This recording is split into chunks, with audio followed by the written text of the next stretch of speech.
Bismillahirrahmanirrahim. Assalamualaikum warahmatullahi wabarakatuh. Alhamdulillah wassalatu wassalamu ala rasulillah wa ala alihi wa sahbihi wa mawalah ma ba'du. Pemirsa yang dimuliakan oleh Allah Subhanahu wa taala, di dalam Al-Qur'an Allah Subhanahu wa taala menyebutkan wa tilkal ayyamu nudawiluha bainan nas. Demikianlah hari-hari Allah Subhanahu wa taala pergilirkan di antara kita semua.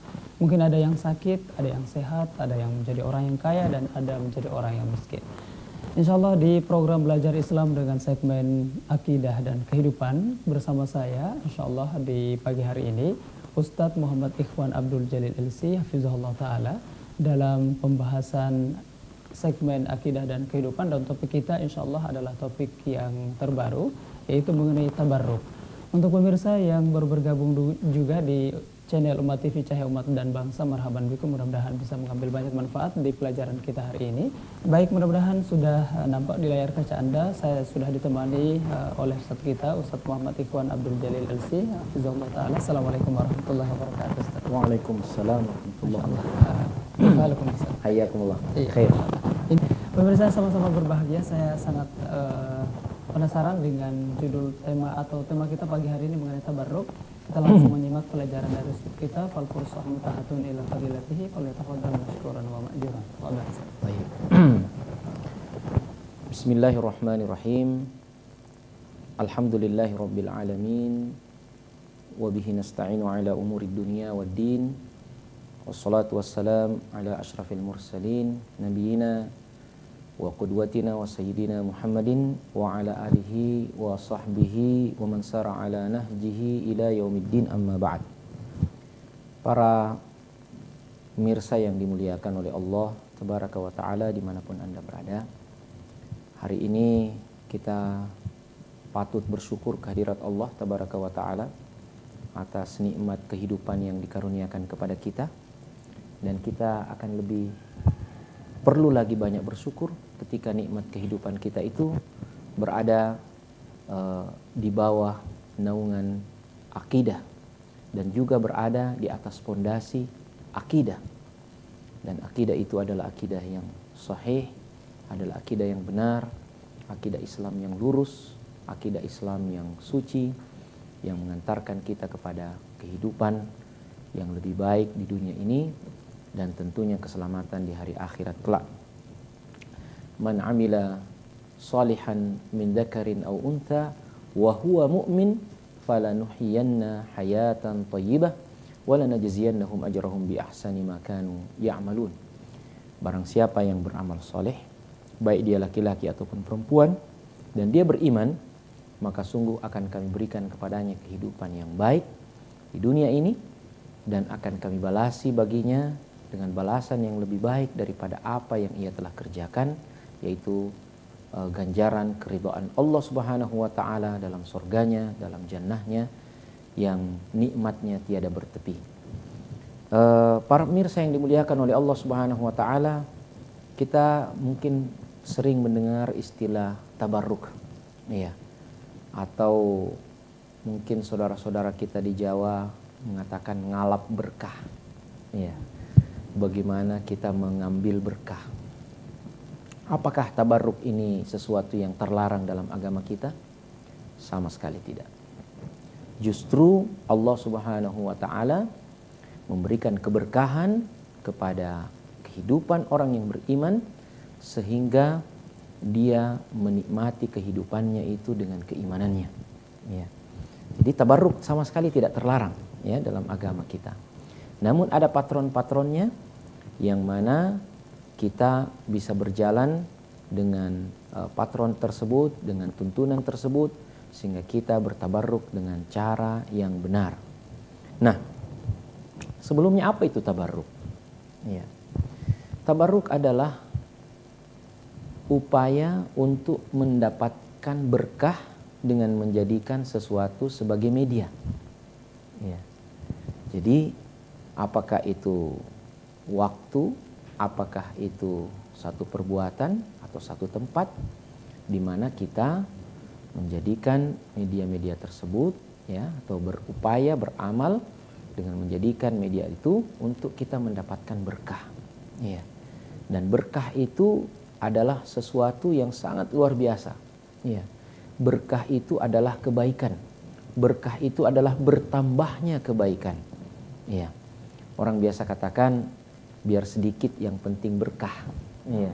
Ya.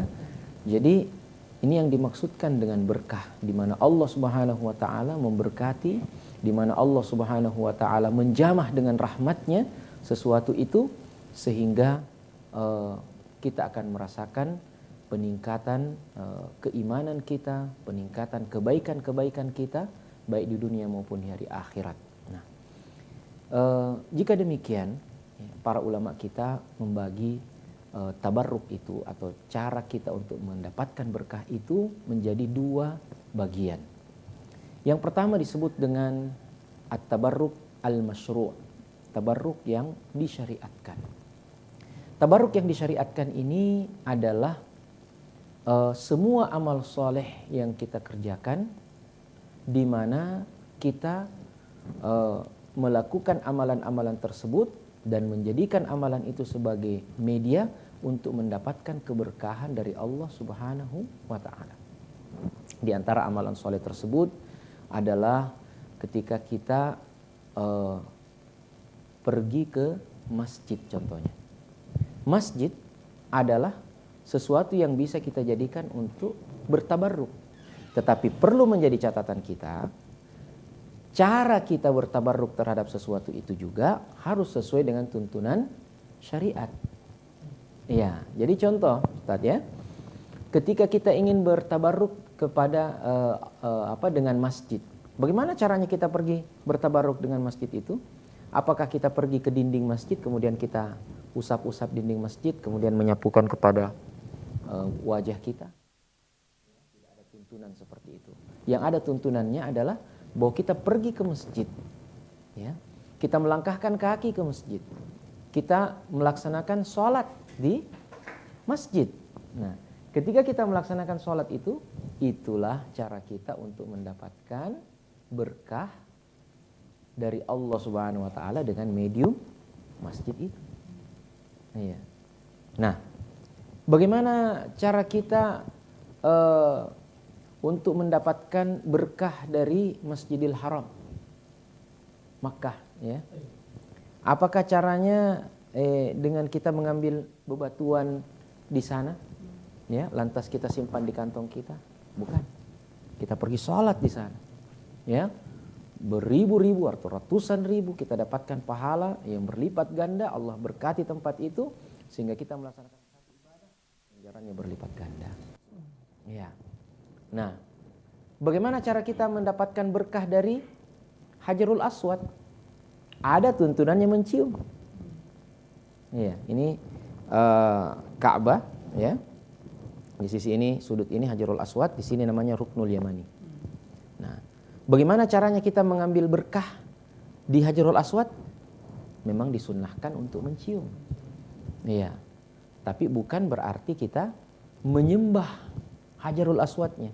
Tetapi cara kita menyembah Allah, ini perlu dipahami kaidahnya, rumusnya. Cara menyembah Allah adalah kita menyembah hanya kepada Allah dan kemudian dengan cara yang disyariatkan Allah Subhanahu wa taala, bukan dengan cara yang kemudian kita buat-buat. Nah, kita mencium Hajarul Aswad bukan beribadah menyembah Hajarul Aswad, tapi menyembah Allah dengan cara mencium Hajarul Aswad. Ini dua hal yang berbeda, ya. Mencium Hajarul Aswad adalah ibadah kepada Allah dengan cara menciumnya. Kita tidak sanggup mencium, memegang. Kita tidak sanggup memegang, kita memberikan isyarat dengan tangan kita. Bagaimana cara kita bertabarruk dengan Ka'bah? Adalah dengan tawaf di sekeliling Ka'bah. Ya. Bukan berarti kita menyembah Ka'bah, tetapi kita menyembah Allah dengan cara di mana kita mengelilingi Ka'bah itu. Nah, apakah ada sunnahnya kita mencium bagian Ka'bah yang lainnya? Tidak ada sunnahnya. Ya, kita akan jelaskan nanti. Ini adalah tabarruk yang masyru', ya. Semua amalan saleh yang kita kerjakan adalah media untuk kita mendapatkan berkah dari Allah Subhanahu wa taala. Ya. Nah, di antara tabarruk yang masyru' lagi adalah yang mana ditunjukkan dalam dalil-dalil yang sahih adalah bertabarruk dengan athar an-Nabi sallallahu alaihi wasallam. Ya, dengan peninggalan-peninggalan Nabi sallallahu alaihi wasallam, rambutnya, ya. Apakah itu ada rambutnya atau bekas air wudunya atau bekas air minumnya, ya, atau sesuatu yang dari athar peninggalan Nabi sallallahu alaihi wasallam, jika diyakini dengan sepenuh-penuhnya keyakinan bahwa memang itu adalah bekas dari Nabi sallallahu alaihi wasallam. Ya. Jangan kemudian dianggap-anggap bahwa ini adalah bekas Nabi tetapi tidak bisa dipertanggungjawabkan validitasnya. Karena ini juga banyak berkembang, ini adalah pakaian Nabi, ini adalah pedang Nabi, padahal tidak bisa dipertanggungjawabkan validitasnya. Nah, ini ditunjukkan dari af'al atau kelakuan beberapa sahabat Nabi Shallallahu Alaihi Wasallam. Ada yang menyimpan rambut Nabi, ya, ada yang meminum bekas minuman Nabi, ya, atau bekas wudhu Nabi Shallallahu Alaihi Wasallam. Ini dibolehkan. Nah, nanti kita akan bahas apakah itu boleh kalau kemudian juga bekas dari orang-orang soleh, ya. Ini yang harus kita perhatikan. Nah, jamaah sekalian, para pemirsa yang dimuliakan oleh Allah Subhanahu Wa Taala, jadi ngalap berkah ini atau tabarruk ini disyariatkan dalam agama kita dengan cara-cara yang sesuai dengan tuntunan syariat. Kita sekali lagi pergi ke masjid, itu juga mengundang berkah Allah, ya, dengan cara salat di dalamnya, salat berjamaah. Mushaf dengan cara kita membacanya, ya. Kemudian kita mengundang berkah dalam majelis ilmu dengan menghadiri majelis ilmu itu. Kita mengambil berkah dari televisi yang ada di depan kita ini, ya, dengan menonton acara-acara yang baik, ya, dengan niat mendapatkan kebaikan dari Allah Subhanahu wa taala. Radio kita dengan mendengarkan yang baik-baik, ya. Kita mau mengambil berkah dari tempat-tempat yang baik adalah dengan melakukan kebaikan di dalamnya, ya. Rumah kita mau mendapatkan berkah dengan rumah kita, lakukan kebaikan di dalam rumah kita, baca Al-Qur'an dalam rumah kita, katakan perkataan-perkataan yang baik, lakukan perkataan-perkataan yang baik. Semua perkataan dan perbuatan yang baik sejatinya adalah merupakan upaya kita untuk bertabarruk, mendapatkan berkah Allah Subhanahu wa taala dengan jalan melakukan perbuatan-perbuatan baik tersebut. Nah, ini yang bagian pertama daripada tabarruk itu. Jadi jangan ada image, ya, bahwa wah, kita dilarang bertabarruk. Tidak dilarang bertabarruk, tapi dengan cara yang benar, ya, bertabarruk dengan medium yang benar, dengan cara yang benar, ya. Ini yang pertama. Kemudian tidak kita pungkiri ada juga tabarruk yang tidak masyru', ya, atau istilahnya tabarruk mamnu', ya. Tabarruk yang terlarang. Ini terbagi dua. Ada yang disebut dengan tabarruk syirki, ya, tabarruk yang sudah masuk pada ranah perbuatan syirik. Ya, apa itu yang dimaksud itu kita akan jelaskan. Dan yang kedua adalah tabarruk bid'i, tabarruk yang masuk pada wilayah muhdatsat atau perkara yang mengada-ada, ya, dalam agama ini. Apa itu tabarruk syirki? Ya, tabarruk syirki adalah ketika orang yang bertabarruk itu meyakini, ya, bahwa media yang dijadikannya untuk bertabarruk, yaitu sang makhluk ini, ya, dialah yang memberikan berkah kepada kita, ya. Nah, ini adalah perbuatan yang syirik, ya. Seperti kalau ada orang yang datang ke satu tempat, ya, kemudian dia meminta kepada benda itu, ya, taruhlah kuburan, ya. Nah, ketika dia meminta kepada kuburan itu atau penghuni kubur itu untuk memberikan berkah kepadanya, maka ini sudah masuk dalam ranah syirik, ya. Termasuk ketika, mohon maaf ini, termasuk ketika meminta berkah kepada Nabi dalam kuburnya, ya. Nah, dan dia meyakini bahwa Nabi lah yang memberikan berkah itu istiqlalan. Artinya istiqlalan itu artinya dengan sendirinya. bahwa Nabi SAW yang menganugerahkan, padahal yang mempunyai berkah ini adalah Allah Subhanahu wa taala. Nabi sendiri pun sallallahu alaihi wasallam itu meminta berkah dari Allah Subhanahu wa taala. Jadi ketika seseorang meminta berkah itu kepada, apakah itu penghuni kubur, apakah itu pohon, bebatuan, hewan, matahari, bulan, dan apa saja selain Allah Subhanahu wa taala, maka itu adalah merupakan perbuatan syirik. Ya. Dalam Sahih Bukhari, Nabi SAW diriwayatkan, Imam Bukhari meriwayatkan dalam Sahihnya bahwa Nabi SAW berkata, al-barakatu minallah, al-barakatu minallah, berkah itu dari Allah. Maka kalau berkah itu dari Allah, maka harus dipinta kepada Allah Subhanahu wa taala saja, dan diyakini bahwanya Allah yang berhak untuk memberikan berkahnya itu kepada siapa yang dikehendakinya. Nah, jamaah sekalian, para pemirsa yang dimuliakan Allah, ini adalah bagian pertama dari jenis yang kedua, ya. Nah, kita bisa melihat beberapa bentuk daripada tabarruk yang masuk dalam kategori tabarruk bid'i ini. Yang pertama adalah bagaimana orang-orang yang bertabarruk dengan peninggalan-peninggalan orang-orang saleh. Ya, kita ketahui bahwa sebagaimana yang kita sebutkan, disyariatkan memang di dalam agama kita ini, artinya dibolehkan untuk mengambil berkah dari athar Nabi Shallallahu Alaihi Wasallam. Ya, apakah itu rambutnya, ya, bajunya, bekas air liurnya, dan lain sebagainya. Nah, tetapi apakah ada dalil yang sahih dan sharih, ya, bahwa hal itu juga kita lakukan pada orang selain Nabi Shallallahu Alaihi Wasallam? Ya, tidak ada dalil yang menunjukkan hal tersebut, dan juga kita tidak melihat dan tidak mendapatkan para sahabat melakukan hal tersebut, salah satu di antara mereka kepada yang lainnya.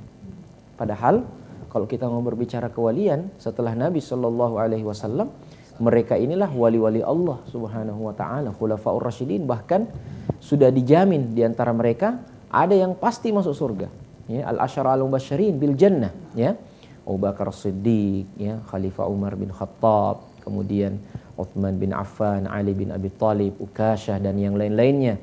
Kemudian Abdurrahman bin Auf, ya, dan para sahabat Nabi SAW yang sudah mendapatkan jaminan untuk mendapatkan karunia Allah untuk masuk surga. Mereka adalah wali-wali Allah Subhanahu Wa Taala. Tapi kita tidak dapatkan mereka melakukan perbuatan tabarruk dengan mengambil umpamanya, ini bekas bajunya Abu Bakar, saya mau simpan, ya. Saya mengambil berkah di sini dengan cara memakainya. Ini bekas pedangnya Umar bin Khattab, saya mau pakai. Ini bekas pedangnya Khalid bin Walid, ya. Nah, beda umpamanya kalau kita jadikan itu sebagai barang peninggalan yang sifatnya hanyalah kesejarahannya, ya. Tetapi kalau dianggap, kalau itu pun menjadikan kita terjatuh ke dalam tabarruk yang bid'i ini, seharusnya dijauhi, ya. Nah, ini yang perlu untuk kita pahami, tidak ada dalil yang menunjukkan hal tersebut. Maka ini termasuk juga perbuatan yang masuk dalam kategori tabarruk yang bid'i, ya. Hendaknya kita jauhi. Dan alhamdulillah kita memiliki banyak kesempatan, banyak cara, banyak media yang bisa kita jadikan untuk tabarruk secara syar'i, ya. Nah, bentuk kedua daripada atau fenomena kedua daripada tabarruk yang bid'i ini adalah ya, menjadikan beberapa tempat, ya, atau waktu yang tidak ada dalil yang sahih, yang sharih menunjukkan bahwa hal itu dijadikan sebagai medium tabarruk secara khusus, ya, secara khusus. Nah, contoh, ya, tempat-tempat yang Nabi Shallallahu Alaihi Wasallam pernah melewatinya, ya. Nah, dan pada saat Nabi masih ada, pada saat sekarang juga masih ada. Apakah tempat-tempat itu sudah otomatis ketika pernah dilewati oleh Nabi, lantas kemudian dia menjadi satu medium tabarruk secara khusus.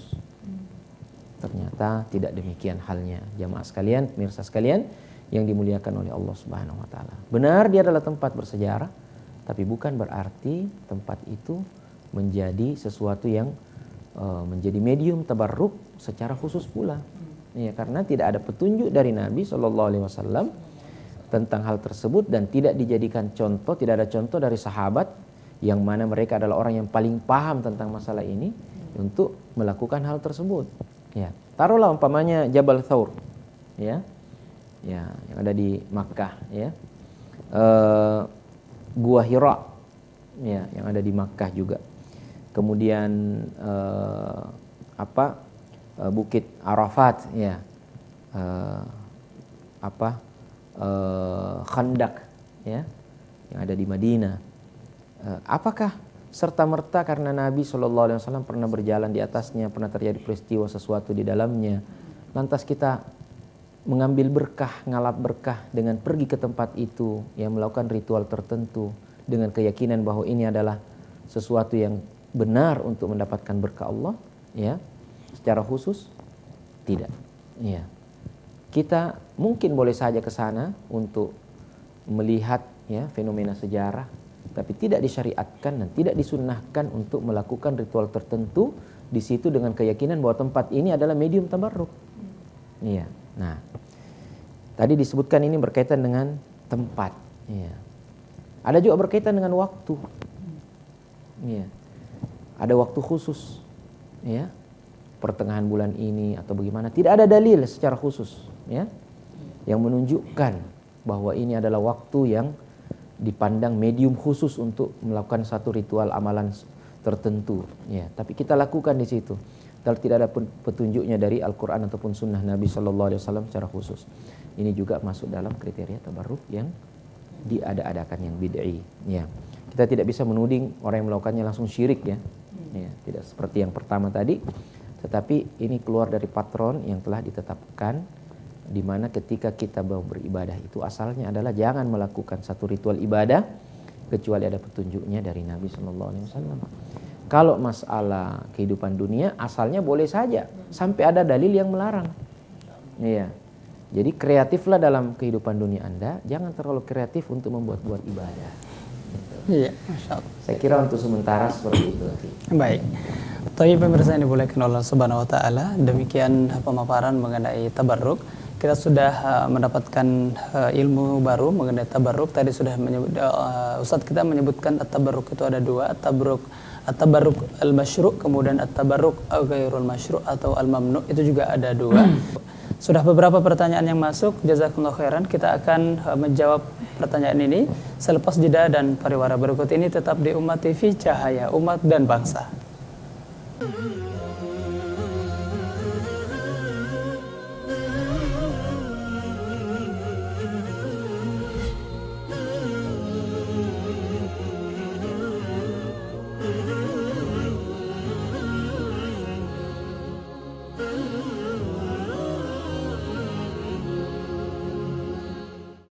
Pemirsa yang dimuliakan oleh Allah Subhanahu wa taala, marhaban bikum buat Anda yang baru saja bergabung di channel Umat TV, Cahaya Umat dan Bangsa. Baik, beberapa penelpon juga di pagi hari ini sudah masuk. Pemirsa silahkan mengecilkan sekali lagi buat Anda penelpon dan langsung saja berkomunikasi dengan kami. Ya, kita angkat satu penelpon di pagi hari ini. Assalamualaikum. Waalaikumsalam warahmatullahi. Masya Allah. Dengan Bapak siapa, di mana Pak?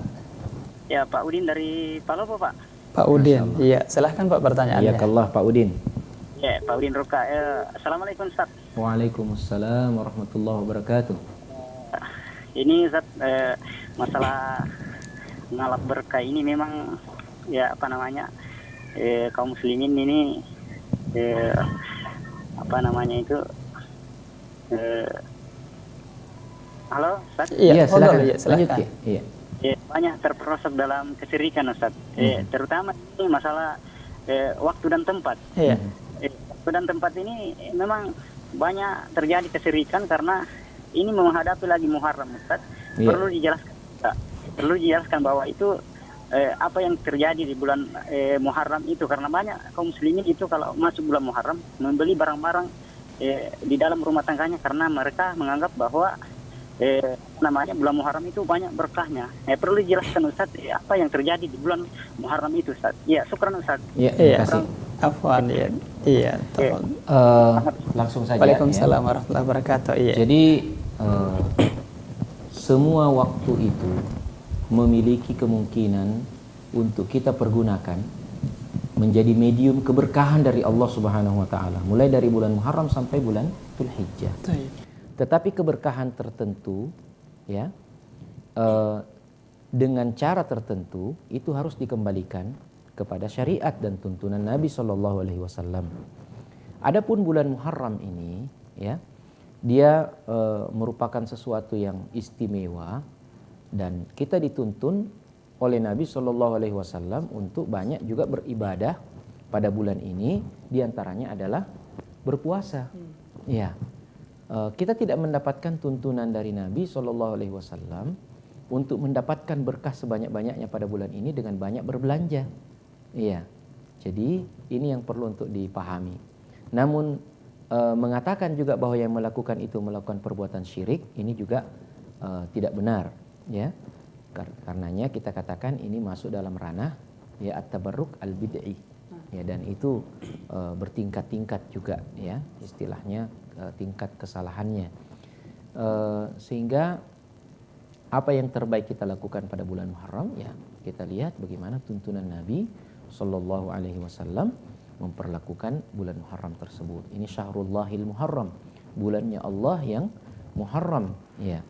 Diharamkan kejahatan-kejahatan, kemaksiatan pada setiap waktu, dan pada waktu-waktu yang secara khusus mendapatkan keutamaan menjadi lebih haram lagi.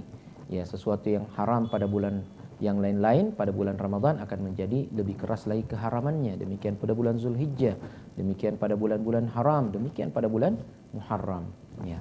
Dan kebaikan-kebaikan menjadi sedemikian banyak pahalanya. Maka ketika masuk bulan-bulan yang dimuliakan itu, ya kita melakukan kebaikan-kebaikan itu ya secara umum apa saja, dan jika kita ingin melakukan secara khusus itu perlu ada tuntunan Nabi Shallallahu alaihi wasallam. Tapi tidak ada larangan orang membeli apapun dalam bulan Muharram. Anda mau beli panci, mau beli alat rumah tangga, tidak ada larangan. Tetapi berkeyakinan khusus bahwa itu punya keutamaan dalam agama, itu yang tidak ada. Iya. Nah, apakah melakukan bid'ah orang yang melakukan satu perbuatan muamalat dengan membeli?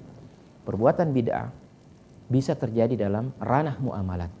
Ketika kita meyakini itu ada fadilah tertentunya, padahal tidak ada di dalam syariat. Ya, baik itu berkaitan dengan tempat, baik itu berkaitan dengan waktu.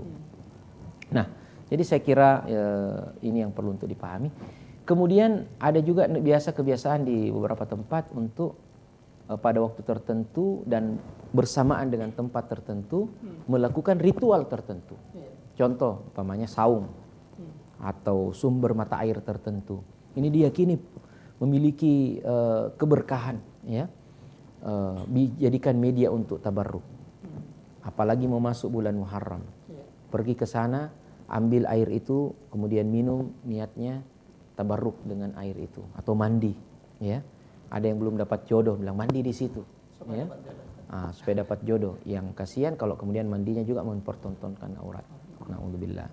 Nah, jika dia melakukan itu dengan keyakinan bahwa berkah itu hanya milik Allah, ya, tapi dia meyakini bahwa ini semua adalah wasilah untuk mendapatkan berkah dari Allah, maka dia telah melakukan perbuatan bid'ah. Ya. Kalau dia meyakini bahwa tempat itu dengan bersendirian memberikan berkah kepadanya, maka ini adalah syirik namanya. Atau ketika dia melakukan satu ritual yang ditujukan untuk penyembahan kepada tempat itu atau medium itu, ini sudah sama dengan apa yang dikatakan di dalam Al-Quran, dalam surat Az-Zumar, perkataan orang-orang musyrik ketika dikatakan, kenapa kau menyembah berhala-berhala itu? Dia katakan, ma na'buduhum illa liyuqarribuna ilallahi zulfa. Tidaklah kami menyembah mereka kecuali untuk mendekatkan diri kami kepada Allah dengan sedekat-dekatnya. Ya, jadi para pemirsa sekalian yang dimuliakan Allah Subhanahu wa taala, akidah ini membuat kehidupan kita menjadi lapang. Iya. Dan lapangnya kehidupan kita ini berkaitan dengan luasnya rahmat Allah di hadapan kita. Mudahnya agama ini kita laksanakan. Tidak tergantung dengan makhluk-makhluk seperti itu. Ya. Nah, jika kita kemudian jauh daripada akidah yang benar, kita akan terjajah ya dengan kesyirikan, dengan perangkat-perangkatnya dan dengan jalan-jalannya. Sehingga kehidupan kita akan sulit, kehidupan kita akan ribet ya kata orang ya. Kehidupan kita akan penuh dengan banyak ritual-ritual yang sebenarnya kita tidak butuhkan. Iya. Ini juga satu penyampaian dari seorang peneliti ya, menyampaikan bahwa banyak orang yang kemudian merasa enggan untuk menjadi seorang muslim yang baik karena menyangka menjadi muslim yang baik itu harus mengikuti ritual-ritual yang sebenarnya justru tidak ada tuntunannya dalam agama. Ya. Nah, bagaimana kita memperbaiki ini ya? Tentu harus dengan cara yang bil hikmah, kita mentransformasikan nilai-nilai kebaikan ini ya, memurnikan ajaran ini, ajaran agama kita ya, mempurifikasinya dengan cara mentransformasi nilai-nilai itu. Purifikasi transformatif. Ya. Begitu saya biasa katakan, wallahu a'lam bishawab. Baik, pemirsa, untuk Bapak Udin Ruka, terima kasih untuk pertanyaannya. Ada lagi penelpon satu ini, Ustaz. Oh iya, silakan. Iya. Ya, assalamualaikum. Waalaikumsalam. Iya, mau tanya Pak? Iya, halo. silakan Mbak. Iya, silahkan Bu. Iya, mau tanya. Waalaikumsalam. Iya, silahkan. Langsung aja. Oh ya, gini Pak. Saya kan pernah pergi ke pondok pesantren di Malang. Ya, di satu tempat lah. Kayak ya. gitu. Ya, pondok pesantren di Malang. Di situ kan ada mandi malam-malam, ada berapa harus minimal 7 kali mandi lah. Setiap mandi itu ada mandi tobat, mandi jinabah, dan mandi untuk diri sendiri, mandi malam. Nah, itu gimana hukumnya Pak itu? Ya. Iya, baik. Terima kasih. Mandi adalah sesuatu yang baik. Ya. Dan disyariatkan mandi itu dalam agama kita ada namanya mandi janabah. Mandi janabah ini bagi orang yang berhadas besar untuk mengangkat atau menghilangkan hadas besarnya itu, baik setelah berhubungan intim suami istri ataupun bagi wanita yang telah haid atau nifas. Iya. Tetapi tidak ada yang namanya mandi tobat. Ya. Mandi tobat atau mandi 7 kali ya, itu tidak ada ya dalam agama kita. Ya, maka sebaiknya dan seharusnya kita melakukan ibadah itu sesuai dengan yang dituntunkan oleh Nabi Shallallahu Alaihi Wasallam. Jadi insya Allah saya dengan yakin mengatakan bahwa hal-hal yang disampaikan tadi, mandi 7 malam, Anda hati-hati sakit Bu. Iya, mandi malam ya. Apalagi sebenarnya mandi itu ini secara kesehatan ya, katanya bagusnya itu menjelang subuh. Iya, ada dingin-dingin tertentu yaitu menyegarkan kita. Mandi juga disunnahkan setiap hari Jumat ya. Guslu yaumal jum'ah wajibun ala kulli muhtalim ya. Seperti kita ini pada hari ini sunnah untuk mandi ya. Alhamdulillah saya sudah mandi Ustaz. Iya, gimana Ustaz? Sudah juga alhamdulillah ya. Nah, tapi jangan mandi 7 kali ya malam-malam. Iya. Jadi Ibu, intinya Bu ya, yang seperti itu tidak dituntunkan di dalam ajaran agama kita ya. Tanpa menafikan bahwa metode mandi jika tidak dikaitkan dengan keyakinan bahwa itu adalah keutamaan secara ta'abbudi ya, secara ritual, itu bisa saja mungkin ada yang mengatakan wah mandi jam begini bagus begini, dan selanjutnya mandi dengan kembang tertentu atau dengan herbal tertentu ya, mandi madu. Iya. Ya. Ada juga mau mandi madu itu ya. Nanti dikerumuni semut. Iya. Itu adalah ranahnya tajrubah atau jika dalam penilaian ilmu kesehatan itu dianggap baik ya, itu bisa saja ya. Tapi menganggap itu sebagai bentuk ritual tertentu ini yang harus dikembalikan kepada syariat ya. Mandi Jumat, mandi karena mandi janabah ya. Ya. Atau kemudian mandi untuk pergi sholat Id ya. Itu ada tuntunan-tuntunannya, tapi mandi 7 kali ya. ini juga bisa berbahaya bagi kesehatan. Justru Selain daripada dia juga tidak ada tuntunan. Iya, justru mudaratnya yang lebih besar, Ustaz. Iya, Boros juga, Ustaz, boros air. betul. Iya, iya. Dan Oh, ingat, baik. mandinya Nabi itu tidak boros air. Baik, betul, Ustaz. Ya, oke. Baik, iya. Wallahu taala a'la wa a'lam. Baik, kita angkat satu penelpon. Ya, assalamualaikum. Ya, iya, silahkan Ibu. Ya, dari Aisyah di Lampung Selatan. Iya, Ibu Aisyah di Lampung Selatan. Silahkan pertanyaannya, Ibu Aisyah. Ya. Waktu itu saya mendapatkan undangan Yasin bersama. Terus setelah datang ke sana, ternyata Yasin bersama itu ditujukan kepada orang yang sudah meninggal. Coba diulangi, Bu. Iya, diperjelas suaranya, Ibu. Oh iya. Iya. Waktu itu saya mendapatkan undangan Yasin bersama. Iya. Apa? Setelah waktu itu saya mendapatkan undangan Yasin bersama. Oh, Setelah Yasin. datang ke Iya, sana, undangan yasinan bersama. Iya, silakan Ibu. Yasin bersama. Setelah datang ke sana, ternyata Yasin bersama itu ditujukan kepada orang yang sudah meninggal. Iya.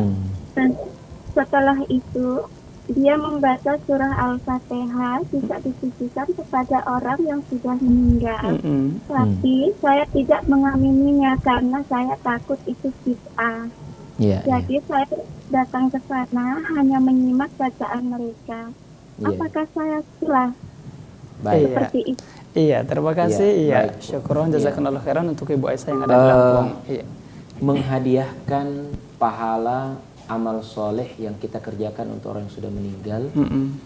Ini ada perbedaan pendapat di kalangan ulama, ya. Apakah itu sampai atau tidak? Namun penjelasan dari para ulama kita, di antaranya Al-Izz Al-Hanafi dalam syarah Aqidah At-Tahawiyah menyebutkan bahwa secara umum itu boleh. Ya, jadi intifa'u al-amwat bisa'i al-ahya. Usaha orang yang masih hidup, apakah bisa didapatkan manfaat daripadanya oleh orang yang sudah meninggal, itu boleh. Ya. Apakah menghadiahkan pahala bacaan Al-Quran kepada orang yang sudah meninggal itu boleh? Ya. Syekh Al-Utsaimin juga menyebutkan dalam fatwanya bahwa madhab Imam Ahmad itu membolehkan. Ya. Tetapi ini perlu untuk dipahami bahwa caranya juga harus yang sesuai dengan syariat. Ketika sudah menentukan bacaan tertentu, taruhlah surat Yasin atau surat Al-Waqi'ah, ya, secara tertentu dengan cara berjamaah, ya, seperti itu. Ini kaifiatnya ini tidak ada tuntunan dari Nabi. Caranya nih, Ustaz. Caranya, ya, atau penentuan surahnya secara tertentu, ya. Maka ini kita berhati-hati dari ranah bid'ahnya. Jadi saya salut dengan sikap ibu tadi yang berhati-hati, ya. Nah, kita tentunya perlu memperbanyak dialog, ya, perlu memperbanyak komunikasi dengan saudara-saudara kita yang melakukan seperti itu, ya. Mungkin ada yang bisa di-share, ya, bagaimana dasar mereka melakukan hal tersebut. Tetapi bagi kita mencukupkan diri dengan apa yang dilakukan oleh Nabi SAW dan para sahabatnya, ya. Nah, namun demikian para ulama kita juga, diantaranya Syekh Al-Utsaimin tadi mengatakan yang paling afdal dan yang paling tepat adalah mendoakan mereka secara langsung, ya, sebagaimana doa kita ketika kita salat jenazah, Allahumma ighfir lahu warhamhu wa'afihi wa'fu anhu wa akrim nuzulahu wasi' madkhalahu Allahumma abdilhu daran khairan min darihi wa ahlan khairan min ahlihi, dan seterusnya. Ya, itu kan didoakan, ya Allah berkati dia, ya, ampuni dia, luangkan kuburannya, lapangkan kuburannya, dan segala macam doa-doa kita itu disyariatkan. Nah, kenapa kita tidak mendoakan mereka secara langsung? Dan pahala itu, ketahuilah bahwa kita akan sangat butuh nanti pada pahala itu pada hari kiamat, ya. Jadi sebaiknya hubungan kita dengan orang-orang yang sudah meninggal itu, kalau minjam istilah biologi, namanya simbiosis mutualisme. Iya, mutual simbiosis, ya, saling menguntungkan.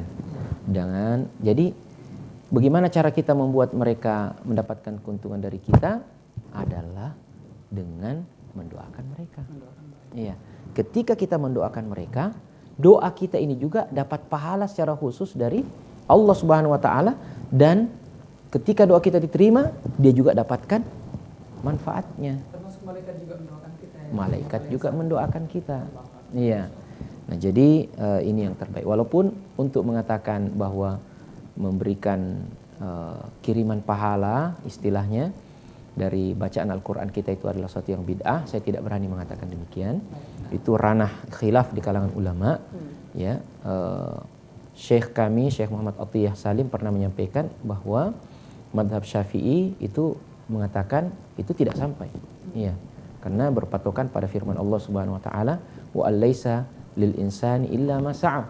Ya, tidaklah bagi seorang manusia itu kecuali apa yang dia usahakan. Ya. Namun ulama yang lainnya, di antaranya Syekh Al-Allamah Al-Izz Al-Hanafi dalam syarah kitab Aqidah At-Tahawiyah, ia menyebutkan bahwa itu juga bagian daripada sa'yuhu. Ya. Ketika orang mendoakan dia, mengirimkan dia pahala, itu adalah bagian dari usahanya, karena kalau dia tidak berusaha dulu pada saat dia hidup, mana mau orang mau mengirimkan ya hal tersebut pada dia. Jadi banyak ini diskusi para ulama, tapi mereka bersepakat bahwa doa kita kepada orang yang sudah meninggal itu adalah yang terbaik yang kita lakukan. Ya. Jadi kita bersedekah juga, ini ijma' ulama. Ketika kita bersedekah dan niatnya ditujukan kepada orang yang sudah meninggal, itu boleh. Ya. Demikian juga haji, mungkin umrah, ya. Ketika kita mau menghajikan, mengumrahkan orang sudah meninggal, boleh, ya. Nah, ini dalam banyak riwayat disebutkan seperti itu. Jadi dan sikap ibu tadi insya Allah sudah benar, ya. Tidak ikut-ikutan, karena Allah Subhanahu wa taala berfirman, wala taqfu ma laysa laka bihi ilmun innas sam'a wal basara wal fuada kullu ulaika kana anhu mas'ula. Jangan kau ikut-ikutnya yang kau tidak punya pengetahuan di dalamnya. Jadi, bagus Bu, ya.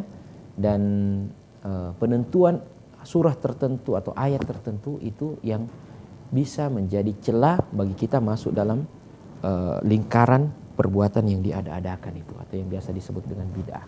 Ya. Jadi inilah yang saya bisa jelaskan. Intinya sudah benar yang dilakukan oleh ibu tadi, dan kita berupaya melakukan yang terbaik, ya, baik bagi diri kita maupun bagi orang-orang yang kita cintai yang telah mendahului kita. Wallahu a'lam bishawab. Baik pemirsa, kita mungkin menjawab beberapa SMS yang masuk ke Ustaz. Iya. Ada Bapak Jack yang ada di Sukabumi, kemudian Bapak Diaro yang ada di Nusa Tenggara Timur. Ada dua pertanyaan yang mirip Ustaz. Iya. Cara mendapatkan berkah dalam kehidupan kita itu seperti apa Ustaz? Ini yang pertama. Terus yang kedua, apakah boleh ngalap berkah atau mencari berkah dari orang yang pulang dari haji atau umroh? Iya. Fadhal, Ustaz. Baik. Yang pertama, bagaimana kita mendapatkan berkah dalam kehidupan kita ini? Tidak ada jawaban lain kecuali bahwa kita mengerjakan semua ketaatan dan kesolehan, maka kehidupan kita ini akan dipenuhi dengan berkah. Ya, ketika kita berusaha dengan cara yang sesuai dengan tuntunan Allah dan Rasulnya. Ketika kita bekerja, kita mencari yang halal, maka itu juga akan mengundang berkah Allah Subhanahu wa taala, ya. Ziyadatul khair, ya. Nama, ya, bertumbuhnya kebaikan itu terus-menerus pada diri kita. Keberkahan itu akan kita dapatkan dengan melaksanakan amalan-amalan yang soleh, ya. Dalam hadis qudsi Allah Subhanahu wa taala berfirman di atas lisan Rasulnya sallallahu alaihi wasallam, beliau mengatakan, wala yazalu 'abdi yataqarrabu ilayya bin nawafil hatta uhibbah. Senantiasa seorang hambaku itu melaksanakan perbuatan amal-amal sunnah, ya, kecuali aku akan mencintainya. Dan kalau aku sudah mencintainya, aku akan menjadi pendengaran yang ia mendengar dengannya, penglihatan yang ia melihat dengannya, tangan yang ia beraktivitas dengannya, kaki yang ia berjalan di atasnya. Artinya Dia tidak mau lagi mendengar perkataan ya yang tidak diridai oleh Allah. Dia tidak mau lagi lihat hal-hal yang tidak diridai oleh Allah. Dia tidak mau pakai lagi kakinya kecuali ke tempat yang diridai oleh Allah. Dia tidak mau pakai lagi tangannya kecuali untuk perbuatan yang diridai oleh Allah Subhanahu wa taala. Artinya dia sudah berada pada zona berkah. Berkah zone, ya. Kehidupannya itu dipenuhi dengan berkah, ya. Kenapa? Karena dia melangkahkan kakinya di atas kehidupan ini dengan langkah-langkah yang mengundang berkah Allah Subhanahu wa taala. Undang berkah Allah ya dalam kehidupan kita dengan mengerjakan semua kesolehan yang bisa kita lakukan. Kemudian bagaimana dengan saudara-saudara kita yang pulang haji nanti nih? Bagaimana mendapatkan berkah dari mereka? Mendapatkan berkah dari mereka adalah dengan mengambil teladan ya dengan apa yang mereka dapatkan di sana, dengan ilmu yang didapatkan di sana, bukan dengan meminta mana potongan kiswah Ka'bah ya atau batu-batu yang kau dapatkan di Musdalifah ya. Tidak ada tuntunannya jemaah sekalian, pemirsa sekalian yang dimuliakan Allah Subhanahu wa taala. Kalau minta Zam-Zam boleh ya, karena Zam-Zam ya adalah air yang diberkati oleh Allah Subhanahu wa taala ya. Kita boleh meminta air Zam-Zamnya sedikit ya. Nah, kita minumkan air Zam-Zam ya, kita minta doa kepada Allah ya, itu disunnahkan ya, atau disyariatkan dalam agama kita. Tidak dengan ya mari Pak Haji ini harus bagaimana berkahnya ini ya, kita ambil bajunya, bekas bajunya, tidak seperti itu ya. Jadi sesuatu jadi medium mendapatkan keberkahan juga dengan cara yang sesuai dengan syariat itu sendiri. Wallahu a'lam. Baik, pemirsa yang dimuliakan Allah Subhanahu wa taala, demikian pertanyaan dua atensi dari penanya kita Bapak Jack dari Sukabumi, kemudian Bapak Diaro dari Nusa Tenggara Timur. Jazakumullah khairan. Untuk Anda yang belum sempat kami jawab pertanyaannya, ada Abu Zahra yang ada di Aceh, kemudian Bapak Khalid yang ada di Bandung, dan Ibu Heni yang ada di Solo. Mohon maaf ya atas segala kekurangan, termasuk pertanyaan Anda belum sempat kami jawab. Terima kasih banyak Ustaz. Jazakumullah khair. Ya, sudah berbagi mungkin tabarruk Ustaz. Barakallahu fiik. Baik, mudah-mudahan aktivitasnya lancar dan kita bisa bertemu kembali Ustaz. Amin. Baik. Pemirsa yang dimuliakan Allah Subhanahu wa taala, saya Abdullah Said mewakili seluruh kru dan kerabat kerja Umat TV mengucapkan selamat beraktivitas. Subhanakallahumma wa bihamdika asyhadu an la ilaha illa anta astaghfiruka wa atubu ilaik. Wassalamualaikum warahmatullahi wabarakatuh. Waalaikumsalam.